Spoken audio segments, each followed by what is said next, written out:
Muito bem, vamos para o resumo da lição de número 2 com o título O Livro de Ruth. Lembrando que nesse segundo trimestre estaremos estudando o livro de Ruth e de Esther. Está aqui em Ruth capítulo 1, versículo 1. E sucedeu que nos dias em que os juízes julgavam, houve uma fome na terra, pelo que um homem de Belém de Judá saiu a peregrinar nos campos de Moabe, ele, sua mulher e seus 2 filhos. Então nós sabemos que a sua esposa chamava-se Noemi e os seus 2 filhos, Malom e Quilion. Então nós vamos aprender, né? Porque esta família sofreu uma grande tragédia, mas Deus fez uma grande obra. Então, infelizmente, nós estamos sujeitos a grandes tragédias nesta terra, mas fique em paz, Deus está no controle de todas as coisas. Verdade prática, servir a Deus não nos isenta de crises. Em qualquer circunstância, o segredo é permanecer fiel, confiando na providência divina. Então, eu sou crente, pastor, está acontecendo isso, aconteceu aquilo, não importa. As coisas, nós estamos suscetíveis a qualquer coisa nesta terra. Você pode ser o homem ou a mulher mais fiel a Deus. Está suscetível a acontecer coisas difíceis, né? Acontecer tragédias, mas Deus te dará forças. A leitura bíblica em classe se encontra em Ruth, capítulo 1, versículo 1 ao versículo de número 5. Nós vamos agora para a introdução desta nossa lição. Então, nessa introdução está dizendo: o livro de Ruth se destaca não apenas por sua beleza literária, mas principalmente pela profundidade espiritual de sua mensagem, fonte de inspiração tanto para judeus quanto para cristãos ao longo dos séculos. O livro narra uma história de amizade e amor entre uma nora e uma sogra, e talvez seja por isso que o inimigo existem tantas piadinhas e tantas brigas, né, entre noras e sogras. Por quê? Porque na verdade nora e sogra é para ser como fosse uma filha e como se fosse uma mãe. Mas como isso pode acontecer? Através da ação do Espírito Santo de Deus. Porque se não houver Deus, sempre haverá o quê? Esses dilemas, essas polêmicas, né? As brigas familiares. Uma extraordinária demonstração de como o Todo-Poderoso trabalha, né? Como ele trabalha em meio a crises. Então Deus trabalha em meio a crises, em meio a dificuldades, os propósitos, os desígnios de Deus sempre serão cumpridos. Deus é fiel, Deus é o Jeová Jireh, ou Yahvé Jireh, ou Javé Jireh, seja o Deus que provê. Então nosso Deus é o Deus que provê. Parte primeiro, a organização do livro. Então nós vamos ver como o livro de Ruth é organizado na Bíblia cristã e como ele é organizado também na Bíblia hebraica, tá? Então, na primeira parte aqui, a organização do livro. No item 1, na Bíblia hebraica. Então, o livro de Ruth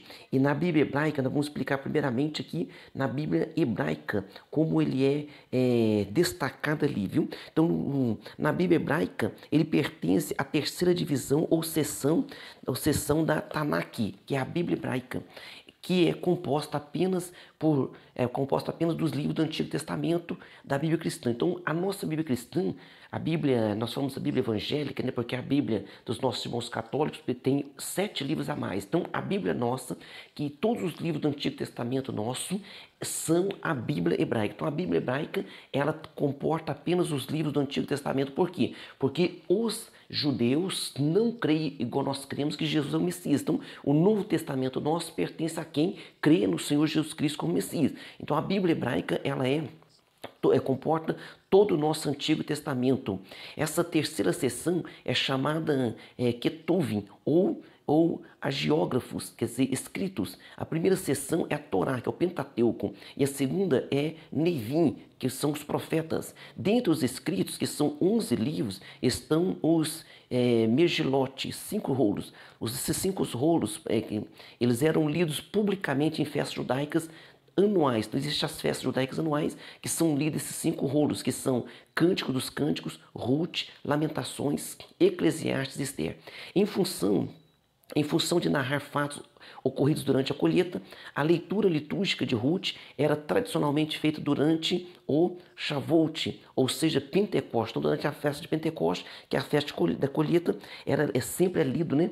Porque os judeus mantêm, viu, essas festas, eles mantêm essas festas e eles continuam sempre com as suas tradições. No item 2 aqui, da primeira parte, na Bíblia cristã, enquanto a Bíblia hebraica está dividida em 3 seções, ou seja, Pentateuco, Profetas e escritos, do que o Antigo Testamento da Bíblia cristã é composto de quatro seções. Então, para nós dividimos em 4 seções, ou seja, Pentateuco, poéticos, históricos e proféticos. Ruth está categorizado na nossa organização, do nosso jeito de organizar. Ruth está categorizado como um livro histórico por seu evidente gênero narrativo, mas é identificado também por sua extraordinária beleza poética, empregando estilo e linguagem próprio do hebraico clássico.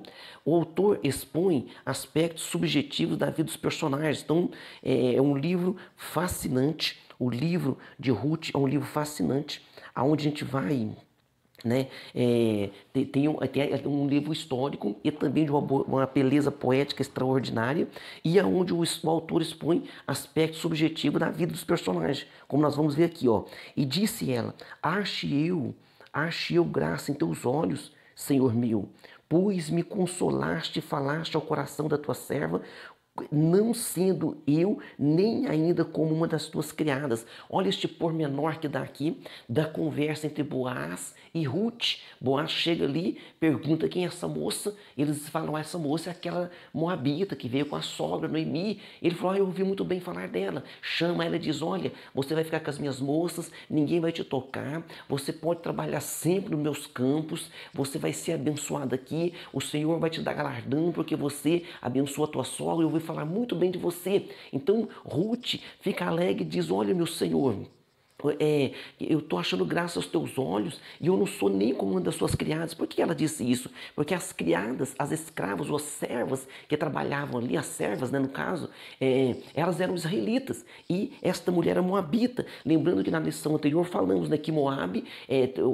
os moabitas trouxeram prejuízo para Israel. Como foi o rei moabita Balaque, ele tentou, né, de todas as formas, contratando ali o profeta Balaão para amaldiçoar aquele povo. Então havia essa rincha, mas em Cristo, em Deus, é desfeita todas as rinchas e ela foi ali abençoada. Esta obra, organizada em 4 capítulos, somando 85 versículos, este livro é um livro maravilhoso, extraordinário. No item 3 da primeira parte, autoria e data. Há uma diversidade de opiniões entre os eruditos acerca da autoria e data do livro de Ruth, mas Samuel é o autor mais provável. Por que nós dizemos isso? Porque o Talmud, uma obra milenar de regulamentos e tradições judaicas, atribui a ele a autoria.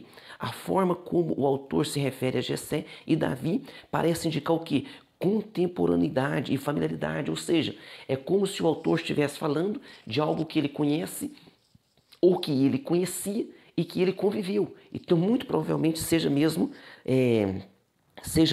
Samuel. Além disso, as características gerais da obra indicam uma atmosfera própria do início do período da monarquia de Israel. Então, por isso que nós entendemos que provavelmente seja Samuel o autor deste livro. Nós vamos agora para a parte 2 da nossa lição, com o título O Contexto Histórico. Então, vamos ver o contexto histórico. No item 1, no tempo do juiz. Então, este episódio, ele acontece no tempo dos juízes. Então, nos tempos dos juízes é que acontece esse episódio. Lógico que finalizando os tempos dos juízes, por quê? Porque Ruth foi a bisavó do rei Davi. Então, não há uma data precisa para os fatos narrados em Ruth. O que sabemos é que ocorreram 3 gerações antes de Davi nos dias de juízes. Esse período dos juízes durou cerca de 3 séculos.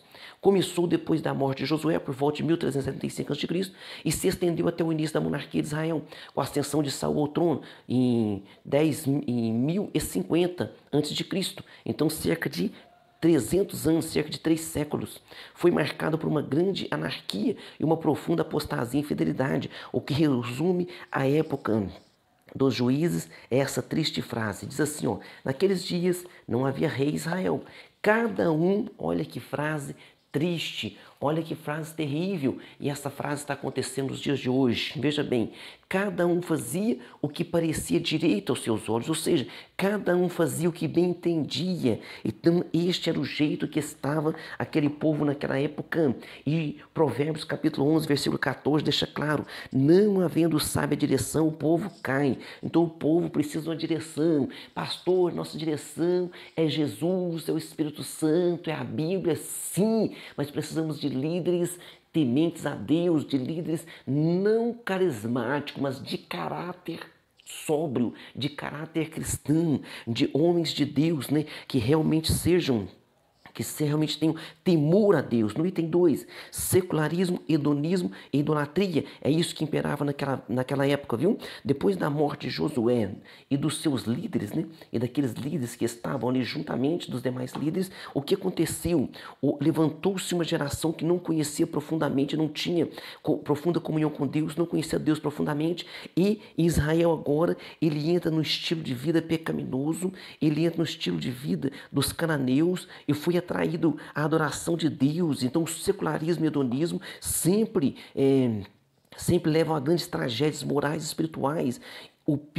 O pervertido culto a Baal, eles se ingressam no pervertido culto a Baal, que é o deus da chuva, e também o culto a Astarote, que é a deusa do sexo e da guerra, passou a ser praticado por esta nação hebraica, pela nação hebreia, em um degradante nível de imoralidade e idolatria. Então a falta de liderança espiritual, uma falta de liderança espiritualmente madura e temente a Deus, causa prejuízo incalculável ao povo. No reino de Deus, não basta ser carismático ou ter carisma para liderar, é preciso ter caráter aprovado. E o que nós estamos vendo hoje, né? Muitas vezes é a valorização de líderes carismáticos que arrastam multidão com o seu carisma. Não basta apenas carisma. O líder cristão, ele tem que ser crente verdadeiro. É claro que não é perfeito, viu?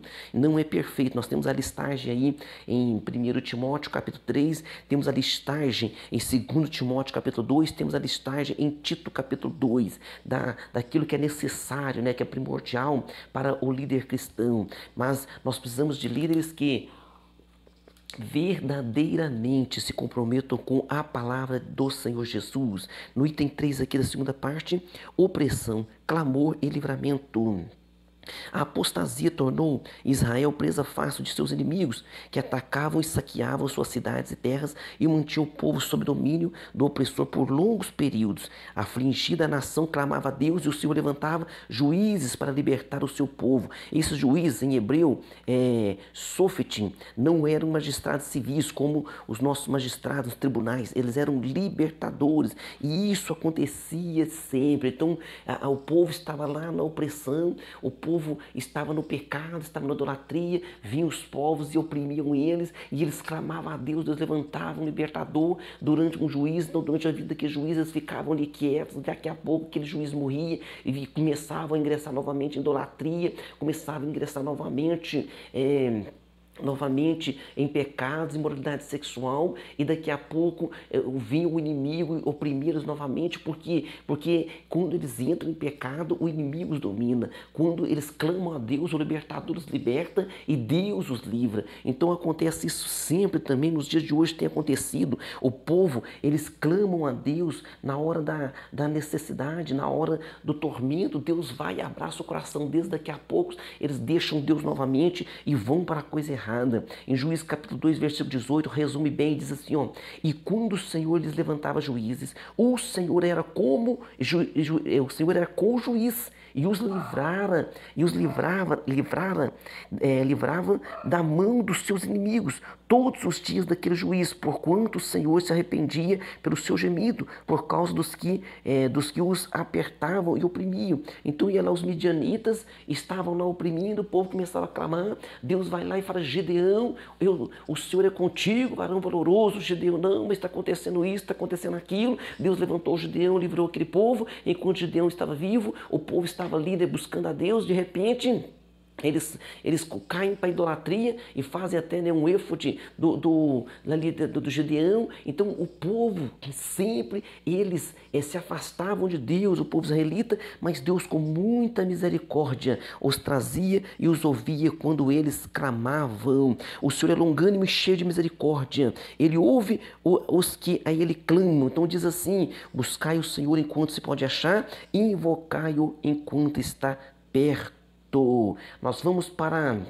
a parte 3 da nossa lição, propósito e mensagem. Então, o propósito e mensagem do livro de Ruth. No item 1, o cetro de Judá. Vários propósitos são atribuídos ao livro de Ruth. O principal e mais evidente deles é apresentar Davi como descendente de Judá, a tribo real da qual viria o Messias. Então, Apocalipse diz assim, que Jesus é o leão da tribo de Judá, a raiz de Davi. E o livro de Ruth deixa isso bem claro. Então, o cetro diz assim, a palavra do Senhor, né, diz assim, ó, em Apocalipse diz assim, Gênesis 49:10 diz: o cetro não se arredará de Judá, nem o legislador dentre seus pés, até que venha Siló, e aí eles se congregarão os povos. Então, essa passagem de Gênesis 49:10, depois Apocalipse confirma ela dizendo que Jesus é o leão da tribo de Judá, porque quando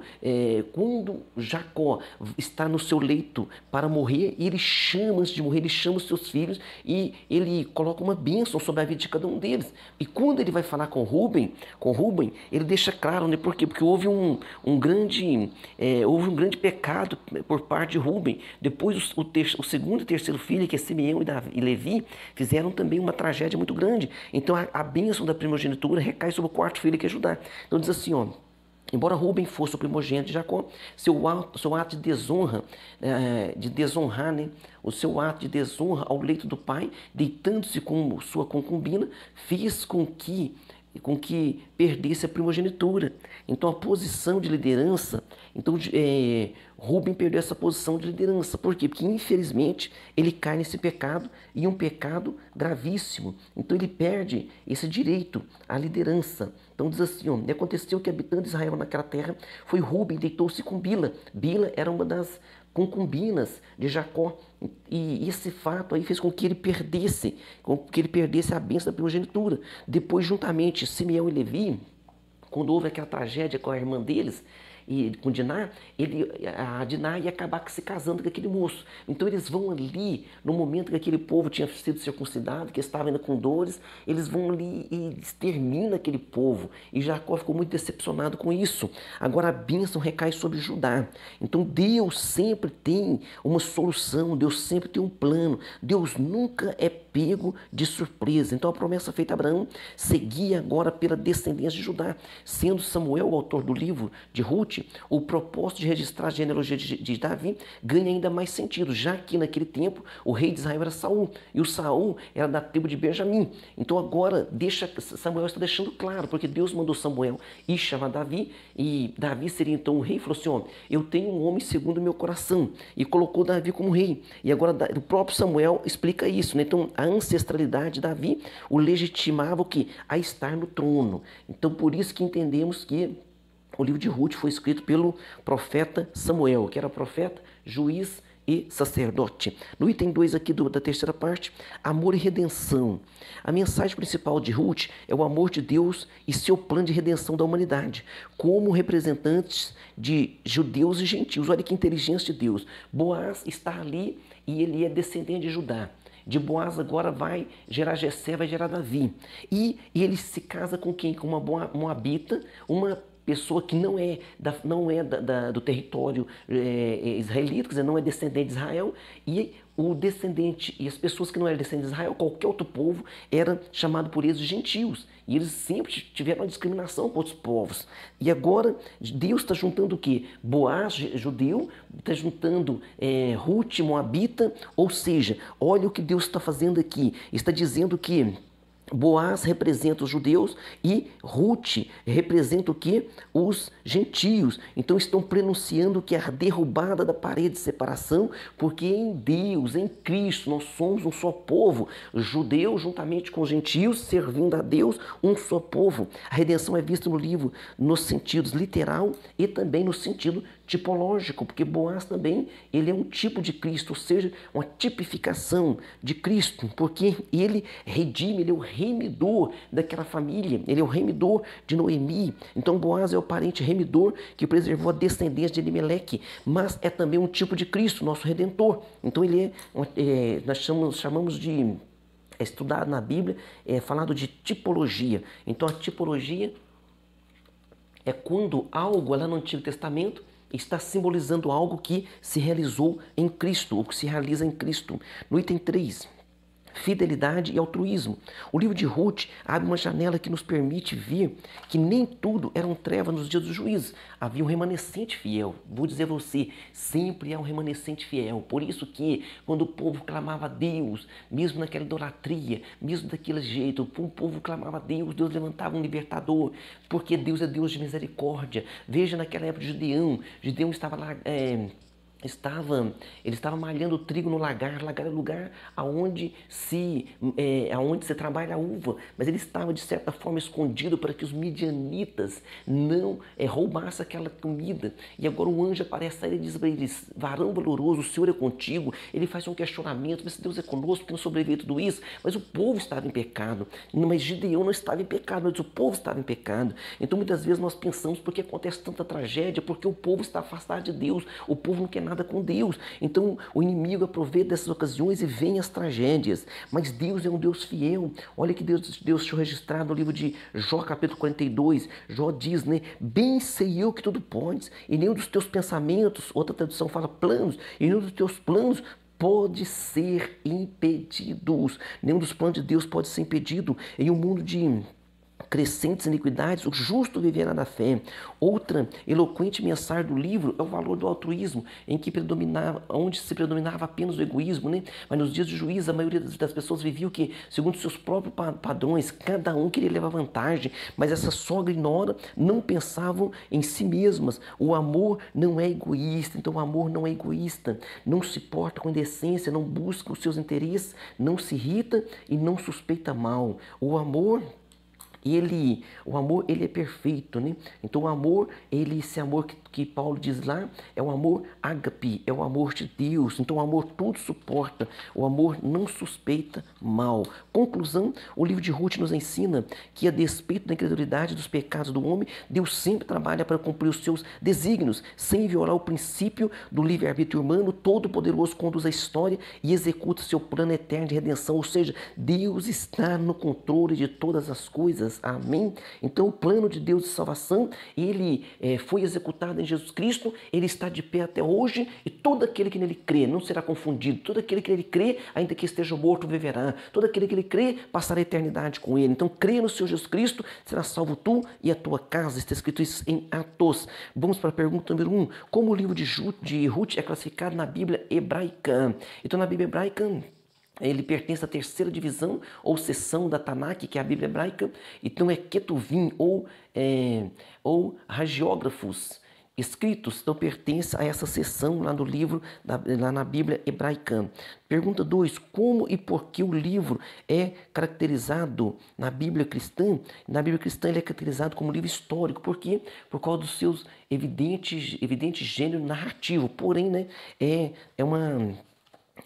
um livro também poético, maravilhoso. Também é um livro extraordinário, o livro de Ruth. Vale a pena ler, reler, né? E meditar nas suas entrelinhas. Pergunta 3. Que evidências apontam para a autoria de Samuel?